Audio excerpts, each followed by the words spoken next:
Hey everyone, welcome to the GeoTrek podcast, where we explore the world to bring you stories about extreme weather and natural disasters not covered by the mainstream media. On this episode, we're looking into a litigation summit that was organized in Mobile, Alabama in April of 2025. This brought together a lot of organizations and professionals that work in different aspects of insurance, from litigators to insurance agents to professionals, and even myself. I was involved with the summit. I'm a forensic meteorologist.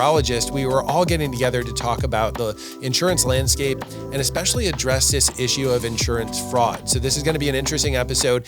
Everywhere where we're talking about what professionals should know to what you should know if you're in your home and someone knocks on the door saying your roof has been damaged and they want to fix it. What should you do in a case like that? We're going to talk about it on this episode of the GeoTrek podcast. We have two special guests, Ron Ligocki and Amy Fail with Allied Trust. Allied Trust is really taking leadership in this area to get out ahead of fraud and to address it and to really help provide leadership in the landscape. They're here on the podcast with us.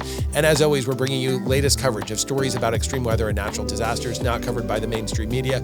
Make sure you subscribe and follow our podcast wherever you listen to podcasts.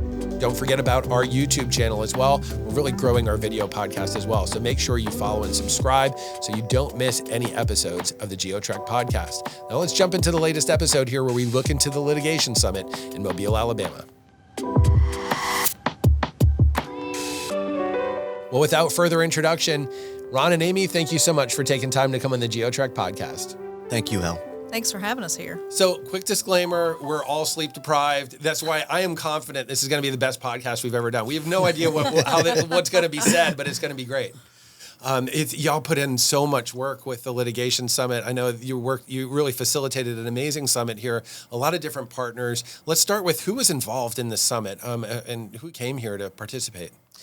So, we started the summit the planning of the summit about 3-4 months ago. And it really evolved over time, where we initially started with our defense partners and the NICB, or National Insurance Crime Bureau, attending. And then it really expanded out to the departments of insurance. And we started with Louisiana Department, and then Texas Department came on, and then Florida. We reached out to Florida, and they were quick to respond as well. So 4 different departments of insurance, including the state of Alabama, where the commissioner attended. Defense partners, our engineering firms. Amy, if you want to add any. Yeah, Hurricane Hal. We had Scuba Steve with FBC. Lots of carrier partners that ended up jumping in last minute. And, of course, our complex adjusters and daily adjusters and Allied Trust Management. No, it was fantastic. A lot of people came together. And what I like, too, is we stayed together as a group. Sometimes you go to these big conferences and there's all these breakout sessions and it's all these people, but at the end you maybe didn't build that many relationships. We were in sessions together, we ate together. I think a lot of deep relationships were strengthened or made here at the summit. I would fully agree with that. And I think one thing that came out of it was it demonstrated that there's a number of people, or everybody that attended has a love for what they're doing and a passion for what they're doing. And they really projected that during the conference. And that was the purpose that Allied Trust had when, Ron had your, 2:30 a.m., brainchild thought that you projected upon me shortly thereafter. The intent of our inaugural litigation summit was really to have an intimate setting. We didn't want to do things like, those big box conferences that you see. We really wanted to bring people into that intimate setting and, have valuable conversations and great dialogue. And I really think we accomplished that with the help of CNC. For sure. Just so many different partners involved in different states with different organizations. I wanted to back up a little bit. What was really the purpose or the goal of having this litigation summit? I really think we were trying to get an awareness to the industry of an ongoing problem that we don't think the industry or all the carriers out there really look at fighting fraud. And we take it, we bring up passion. So we are very passionate, and we have a culture in our organization that you pay what you owe, but you rigorously defend those things that you do not owe. And that's typically in the form of fraud. Yeah, and just to add to that, I mean, I think, the industry is kind of in dire straits right now. Fraud it has been front and center. And I would say, we're kind of, in a battleground right now, and it's really for our policyholders. I mean, at the end of the day, this is part of the main reason why we did this, is to focus on our policyholders. Folks can't afford their insurance premiums anymore, and we don't want to see businesses being driven out of our states and, homes going into foreclosure because those premiums are rising. And, when you have folks that are taking advantage of your policyholders, it really makes it hard to, facilitate a working insurance company. So we're, pleased to be able to put this on and to bring some focus to that. I was shocked to learn about the scale of fraud. I think on the first day there was a talk, gentleman from Louisiana mentioned as much as $308 billion annually. And when you divide that out, a lot of Americans are maybe paying thousands of dollars a year just to cover the fraud, right? I mean, the scale of this, I think very few people realize how big this is. The policyholders out there, all they see is that premium number, and it's, as Amy referenced, it's the average premium is high right now, and she referenced that people can't afford it, and some people are going self-insured, but what they don't understand is a majority of that is attributed to the amount of fraud that's going on out there. Yeah, and I'd have to hypothesize that $308 billion is a conservative estimate. That is just from what we can quantify.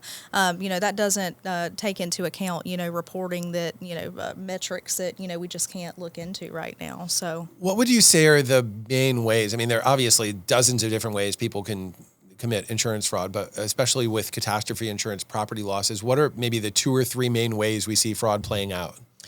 I would probably say you have some legitimate claims where bad actors may get involved, and those legitimate claims have a starting point dollar amount that the insurance company knows is the right amount of money.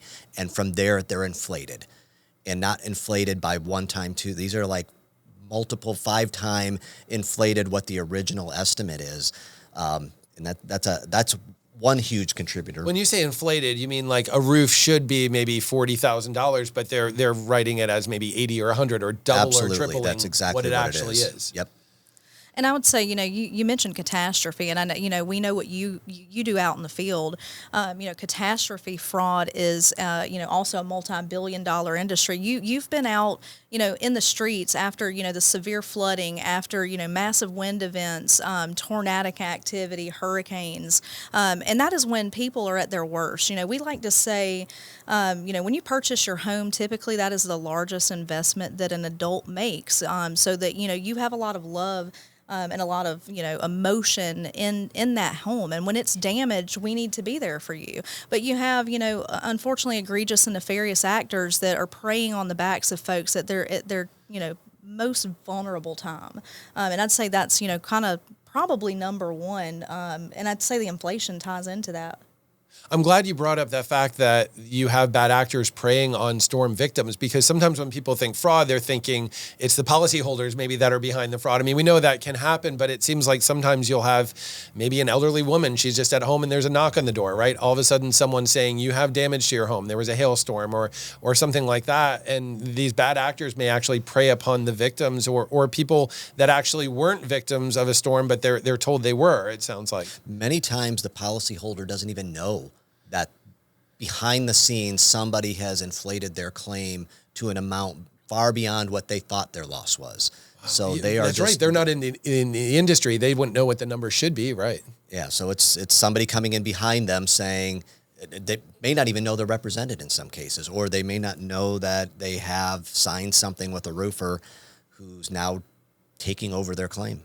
And as you can tell, we're very, very passionate about our policyholders. So, when we see that type of negative impact that's taking place in our marketplace, we're going to stand up and fight. We're here to punch it in the face.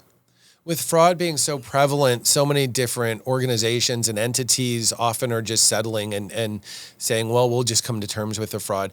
Explain the position Amy, I know you and I have talked about this with Allied Trust, just stepping up to take leadership to say, we want to expedite those legit claims, but we also want to find the fraudulent claims and stand up to it. Could you walk us through, why is Allied taking such a position of leadership in this sector to address this? Well, I think that, if you're not fighting fraud, you're perpetuating it. It's as simple as that. Settling to make a claim go away does nothing but embolden that type of activity, and we're here to shut it down.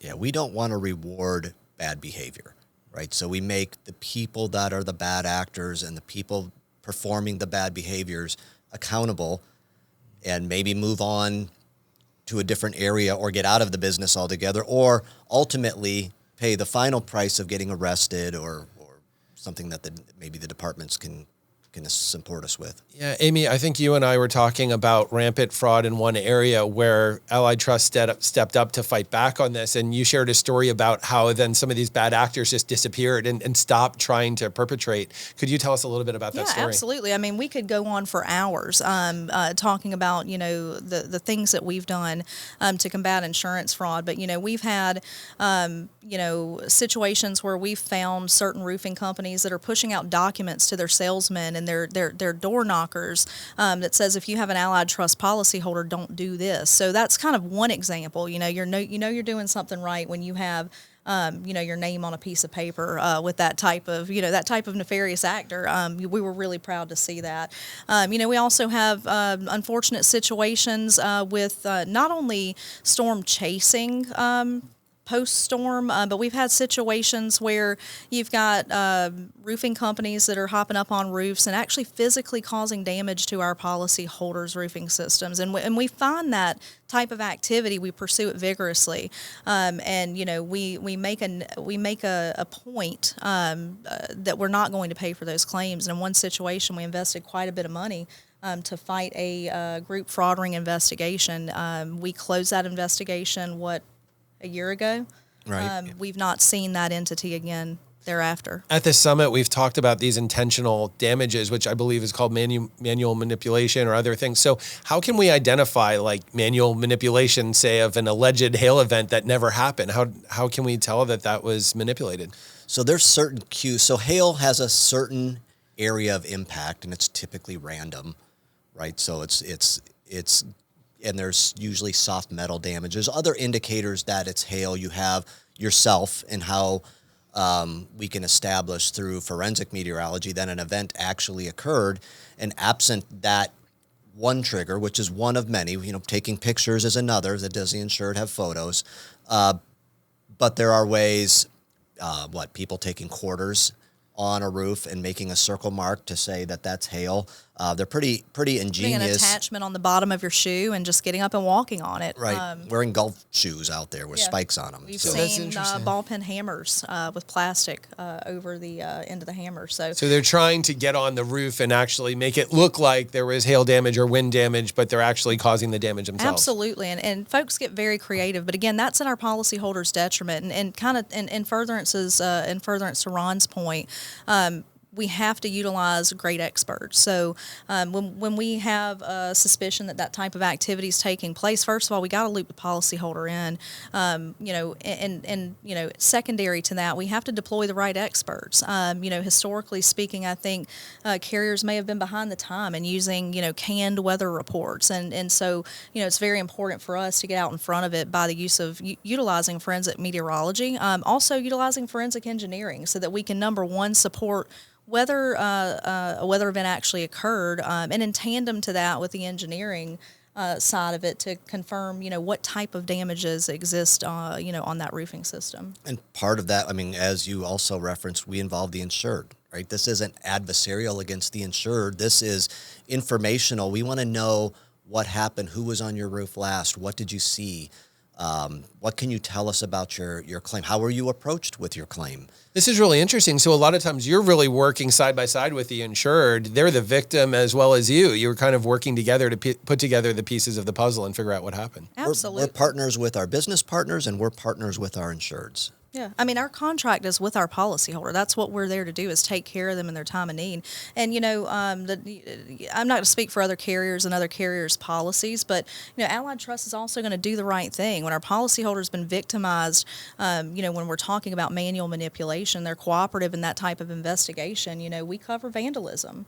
But when we have to cover that type of claim because someone has been severely taken advantage of, we're also going to pursue that bad actor vigorously. As you've engaged in forensic meteorology or forensic engineering to bring in experts to use the best available science to really get at this, how have you seen that affect the process?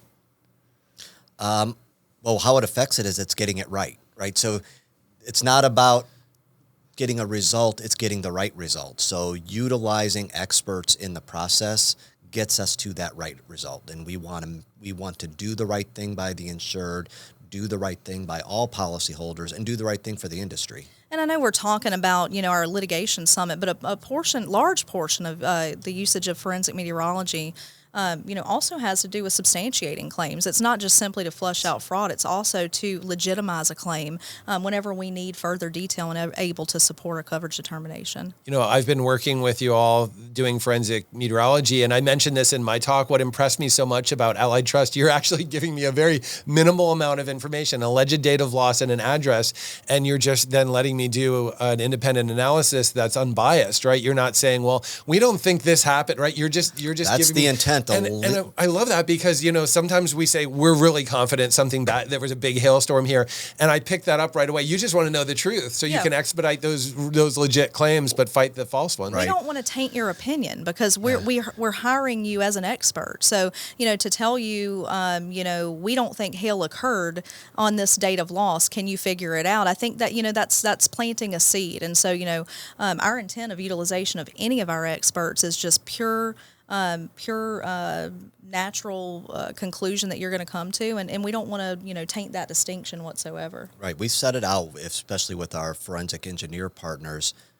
We like nothing more than they come back and say this is a hail event that occurred, and through the use of the forensic weather reporting, this is a hail event that occurred within our policy period, and we get to pay the claim. Like, there's no better claim outcome than you get to help an insured and pay a claim. The whole field of forensics is so interesting. You're basically trying to reconstruct a past event and put these puzzle pieces together, whether it's forensic engineering, forensic meteorology, sometimes reconstructing traffic accidents, whatever it is. When that picture comes into focus and you say, okay, an event actually happened, like you said, it's like, okay, we have confidence, we can move ahead and quickly pay this claim. Right. So the adjustment process for us is an art, and the forensic side is the science. Right. Yeah. So we pair the two together. Yeah, I love that. And in a real world applied example where you have policyholders that benefit from the work that you're doing. Absolutely.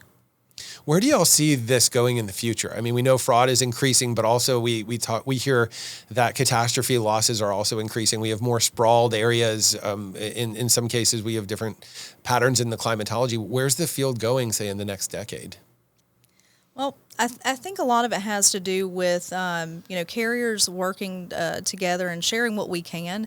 We had a call to action specifically with our litigation summit to ask for help. We can't do this alone. We're going to do what's right for our Allied Trust policyholders, but we need other carriers to step up and do the same thing. In addition to that,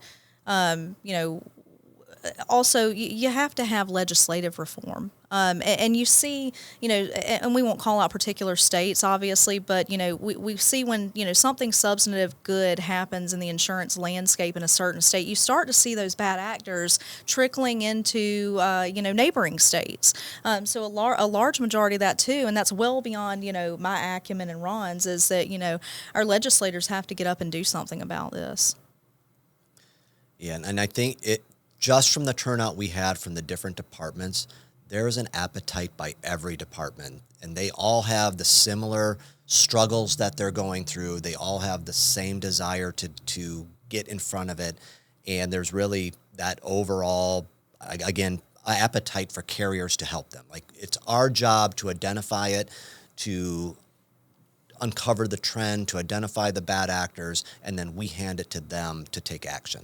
Well, that makes sense. We have the different carriers. We have the regulatory side. It's like if one side isn't pulling the weight, we're going to see the fraud expand in that area, right? It almost sounds like all these actors, all these different entities need to really work together. Absolutely. The right hand has to talk to the left hand, as they say. I learned some interesting things at the summit. One thing, when a hurricane hits the coast, you often get this very broad area of winds. And something I learned is a lot of times you don't tend to get, several people told me you don't tend to get as many disputed claims because it's well known there was a massive wind event or something like that. I mean, obviously you get the fringe area of the hurricanes and there is some localization, but it seems like a lot of the fraud and a lot of the question marks come in with maybe hail wind determination and some of these other events where if you think of the thousands of little hail events that happen all over the region or the country in the course of a season, it's a lot to keep up with, right?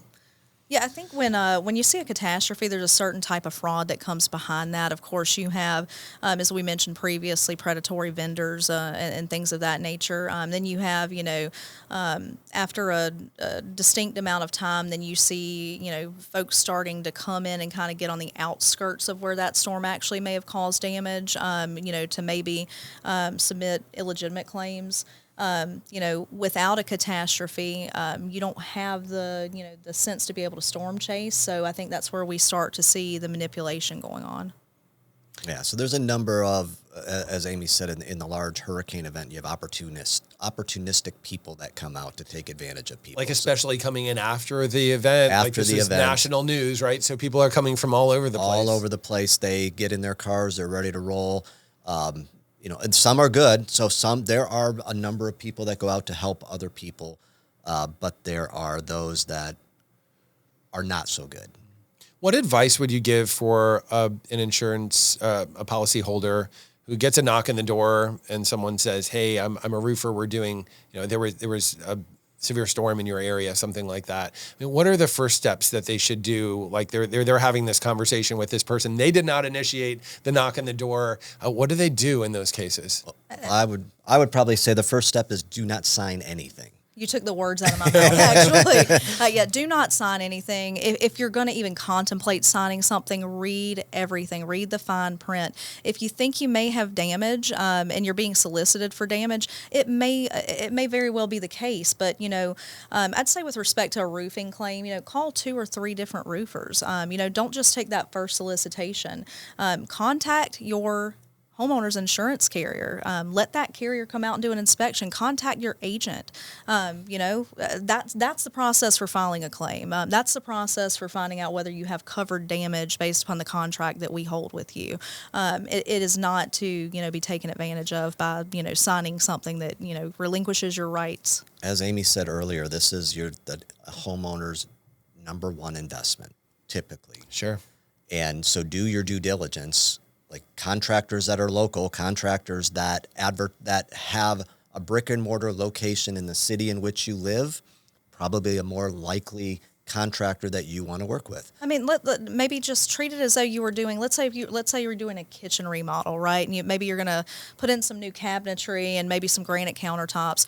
Are you just going to go and hire the first contractor off the street, or are you going to get 2 or 3 quotes and figure out, who's going to give you the best price, who's going to give you the right time frame? How is that repair job going to be facilitated? And what I hear in that is you're being proactive, right? This is a big investment, a big project. You've dreamed of this. You're going to be proactive. Whereas when it's a knock on the door, this is a scam set up for you to be reactive all the way through. In fact, scam artists, they're going to have a whole path to lead you down, right? I love what you said, Amy. Pick up the phone call your agent, call a few other roofers. When you're picking up the call and deciding who you're going to reach out to, all of a sudden you're not passively going with someone else's scam. Perhaps you're actually being an active player, right?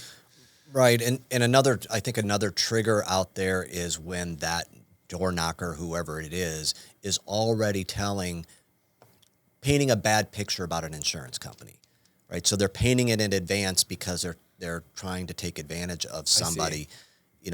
At any given point, every homeowner has options, but one of those is report your claim and let your carrier have an opportunity to do the right thing, and I would say most carriers are doing the right thing, and it's just because you get initial check doesn't mean that's the only thing, right? Doesn't mean the claim stops. You have communications that develop. So to listen to somebody that is negative towards to a carrier without knowing the process of that carrier. It sounds like they're trying to create a narrative and get you to fit, like, oh, your insurance company probably made mistakes or something. Well, and another thing is, if it sounds too good to be true, it's probably too good to be true, right? I mean, don't take things at face value when folks promise to rebate your deductible, or if you give me a referral, I'll pay you X amount of dollars. We're seeing that too in the industry right now. And at the end of the day, again, it's a large reason for rising premium costs. It sounds like don't be afraid to stop, ask questions, reach out to other people. And we've all seen infomercials, right? You need to buy it within the next 5 minutes or it's gone. I'm sure a lot of those people signing on, they're told things like, hey, this is your last day to get in on this roof repair for this area. I'm sure. Right. Or if you don't sign with me now, you won't get your roof replaced until 3 months from now. They're going to use the time pressure, right? Then, yep. It's now or never. And you can take control, it sounds like, to say, hang on a second. I'm going to reach out to my insurance company and a few other roofers and take control of this. Right. Appreciate y'all taking time to come in the podcast. As we close up, what's one last take-home point you'd like to share with everyone? Just that is something you learned at the summit, or just a last take-home point you'd really love our listeners to hear about? I think what we left today, that we left in the room, and the conversation didn't end today, that the conversation will continue on. We now have a degree of momentum behind it through both our partners and our partner carriers that were present, that people are excited to do something and make a difference. And I just have to echo what Ron said. I mean, I think, with the help of CNC and our firm sponsors and all of our vendor sponsors, as well as the carriers that were present to support us, I think we had a great inaugural summit. I think that conversation will continue to be fluid. We're looking forward to continuing to facilitate those growing relationships and continue that dialogue. There was so much networking and people coming together. And like you said, it really felt like more of a starting line of a race instead of a finish line. And so we're excited to see future events like this in the future, bringing people together. It seemed like there was a lot of energy in the room, and people all said, hey, we want to follow this leadership that Allied Trust is bringing to the table, and how can we all be part of this? So next year won't just be us. Next year will be others involved. That's right. With us. Yeah. And I saw people saying we want to help, help organize a future event, and also just dialogue throughout the year. It seems like relationships were made that are going to be fostered. So Ron and Amy, really appreciate you taking time to come on the podcast. Excited to continue following your work. If people want to look into Allied Trust, if they want to find out more about what you do, if they want to find about potential products or coverage in their area, how can they find y'all? Yep, we are alliedtrustinsurance.com. Go to the website. We're on LinkedIn. We're on Facebook. Fantastic. Thanks so much for coming on the podcast. Get some sleep. I know we've all had a long Thank week. You very much. I can't believe how articulate you both were with all the sleep deprivation that we're all feeling. But it was a great summit, and thanks again for coming on the podcast. Absolutely. Thank you. Thanks, Hal. Well, Ron and Amy, thank you so much for taking time to come on the podcast. We learned a lot on this episode. We looked at why Allied Trust is taking leadership in this area, doing the right thing to address insurance fraud. Also, how they're working with so many other professionals, forensic meteorologists, forensic engineers, with different carriers and entities, and also people involved in regulating insurance in different states. So really a lot of different professionals involved. And it was really interesting to look at the landscape. You can be part of this. You can always follow us on GeoTrack, see what we're doing at CNC Catastrophe and National Claims. And again, you can check out Allied Trust as well and see what they're doing to take leadership in this profession. I thought it was really interesting too, talking for the homeowner. If you're an insured and there's a knock on the door and someone says that your roof has been damaged, they want to fix it. I love the advice that Ron and Amy gave, that you don't want to sign anything up front, and you can take initiative. You can pick up the phone, call your insurance company, call a few different roofers. They're going to probably pressure you and want you to sign something right away. That's a bad move. You want to take a deep breath. There should never be pressure in this field, and you should always be able to take the initiative to reach out and make phone calls yourself. Some really great advice there from Ron and Amy. Again, thank you so much for taking time to come on the GeoTrack podcast. Hopefully your home is not damaged from any storms this year, but if it is, some of this advice from Ron and Amy is going to help you through this process a lot better.